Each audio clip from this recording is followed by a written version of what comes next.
అమరావతి రాజధాని ప్రాంత ప్రజానీకం ఉద్యోగస్తులతో పాటు విద్యార్థులకు రవాణా పరంగా ఎంతో కీలకమైనటువంటి రహదారుల నిర్మాణానికి సంబంధించి రాష్ట్ర ప్రభుత్వం కీలక నిర్ణయం తీసుకుంది.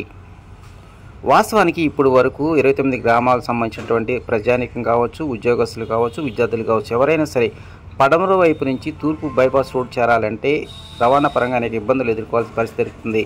కేవలం కరకట్ట రోడ్డు, అదేవిధంగా ఉండవల్లి సెంటరు, మంగళగిరి పాత బస్టాండు ఈ మార్గాల ద్వారానే వారు తూర్పు బైపాస్ రోడ్డు చేరాల్సిన పరిస్థితి ఏర్పడింది.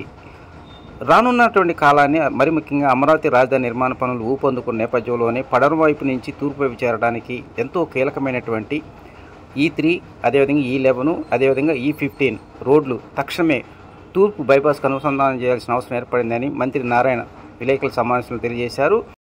నగర నిర్మాణంలో ఎంతో కీలకంగా భావిస్తున్నటువంటి ఈ రహదారులకు దాదాపు 2,498 కోట్ల రూపాయలు వెచ్చించి అభివృద్ధి పనులు చేపట్టనున్నారు. పడమర నుంచి తూర్పుకు వెళ్ళేటువంటి రహదారుల్లో E3 అయినటువంటిది సీడ్ యాక్సెస్ రూట్ ఇప్పటికే ప్రజానీకానికి అందుబాటులోకి వచ్చింది. ఇక E11 అంటే ఎర్రబాలెం ఇండస్ట్రియల్ వైపు నుంచి, అదేవిధంగా ఎయిమ్స్ హాస్పిటల్కు ఉత్తరం వైపు నుంచి తూర్పు బైపాస్ రోడ్డుకు అనుసంధానం చేయనున్నారు. దీనికి సంబంధించి ఇప్పటికే సర్వే మొదలుపెట్టారు. ఈ రోడ్డు నిర్మాణానికి సంబంధించి దాదాపు 25 ఎకరాలు అటవీ భూమి సేకరణ చేయాల్సిన అవసరం నేపథ్యంలోనే ఇప్పటికే అనుమతులు కోరామని మంత్రి నారాయణ తెలిపారు.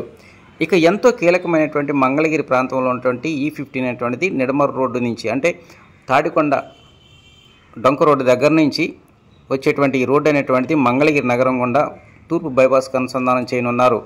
దీనికి సంబంధించి ఇప్పటికే నిడమరు గ్రామ పరిధిలో ఉన్నటువంటి రోడ్లు వెడల్పు చేయడం జరిగింది. ఈ నిడమరు రోడ్డు నుంచి నిత్యం తాడికొండ, తుళ్ళూరు, మంగళగిరి మండలాలు చెందిన దాదాపు 25 గ్రామాలు చెందిన ప్రజానీకం నిత్యం రాకపోకలు కొనసాగిస్తూ ఉంటారు. ఈ E15 రోడ్డు నిర్మాణం కనుక పూర్తయినట్టయితే రాజధాని ప్రాంతంతో పాటు విద్యార్థులకు కారణం ఇప్పటి వరకు SRM, విట్టు, అదేవిధంగా అమృత యూనివర్సిటీకి చెందినటువంటి విద్యార్థులు కేవలం ఈ మార్గం గుండానే బయటికి వెళ్లాల్సిన పరిస్థితి ఏర్పడుతుంది. సాయంత్రం అయితే చాలు నిత్యం ట్రాఫిక్ రద్దీతో ఈ ప్రాంతం మొత్తం అతలాకుతలం అవుతున్న నేపథ్యంలోనే ఈ రోడ్డు నిర్మాణం పూర్తయినట్టయితే అన్ని వర్గాల ప్రజానీకానికి ఎంతగానో ఉపయోగపడుతుందంటున్నారు అమరావతి ప్రాంతానికి చెందినటువంటి ప్రజలు కావచ్చు, రైతులు కావచ్చు, అదేవిధంగా ఉద్యోగస్తులు కావచ్చు. ఇక మంగళగిరి, నిడమరు గ్రామాల మధ్య ఇప్పటికే కాజా, గొల్లపూడి బైపాస్ రోడ్డు నిర్మాణ పనులు చకచకా జరిగిపోతూ ఉన్నాయి. మరోవైపు రవాణా పరంగా అటు ప్రజానీకానికి కానీ, అదేవిధంగా వాహనాలు కానీ ఎంతో ప్రతిపాదకంగా మారినటువంటి రైల్వే ట్రాక్, దీనిపై ఫ్లైఓవర్ నిర్మాణం జరగడానికి ఇప్పటికే కేంద్ర ప్రభుత్వం అనుమతుల కోసం ఎదురు చూస్తున్నటువంటి అధికారులు. ఏది ఏమైనా రానున్న కాలంలో E15 అదేవిధంగా E11 రోడ్డు నిర్మాణం కనుక మొదలుపెట్టినట్టయితే మంగళగిరి, అదేవిధంగా తాడేపల్లి ప్రాంతానికి ప్రజానికి సంబంధించి ట్రాఫిక్ పరంగా ఊపిరి పీల్చుకునే అవకాశాలు ఎక్కువగా ఉన్నాయి.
అవన్నీ ఇటు వదులుతారు. ఓకే, ఇప్పుడు వరకు ఇబ్బంది ఏంటండి అసలు ఏరియా? ఇబ్బంది అంటే ట్రాఫిక్ జామ్ అయిపోతుంది. SRM కాలేజీ ఇటు అమృత 3 ఒకేసారి రిలీజు. ఆ జనం మొత్తం ఎగబడుతున్నారు. అక్కడ ట్రాఫిక్ గంటలు నుంచోమంటున్నాం. అది ఇప్పుడు ఈ రోడ్ నెంబర్ 15 డెవలప్ చేస్తే మనకి ఎలా ఉంటుంది? బాగుంటుంది డెవలప్మెంట్. జనం కూడా పెరుగుతారు కదా, అటు కూరగాయలు వెళ్ళే పని ఉండదు, మొత్తం ఇటే వస్తారు. సో ఇప్పుడు ఎటు నుంచి వెళ్ళిద్దండి మీకు తెలిసి 15వ నెంబర్ రోడ్ అనేది నిడమూరు ఊళ్ళోంచి వెళ్ళిద్ది మంగళగిరి. ఓకే. అది తాడికొండ డొంక అంటారు దాన్ని. తాడికొండ డొంక అది అక్కడి నుంచి వస్తుంది. తాడికొండకు ఉంది అసలు రోడ్. అది వర్షాకాలంలో వెళ్దు, మామూలు ఎండాకాలంలో తూములు ఉండే కొద్ది గుంట ఉంది, గుంట నుంచి వెళ్ళాలి. తాడికొండ దగ్గర ఇటు అవన్నీ కంతేరు మీద నుంచి వెళ్ళాలంటే చాలా లాంగ్ అవుతుంది వాళ్ళకి.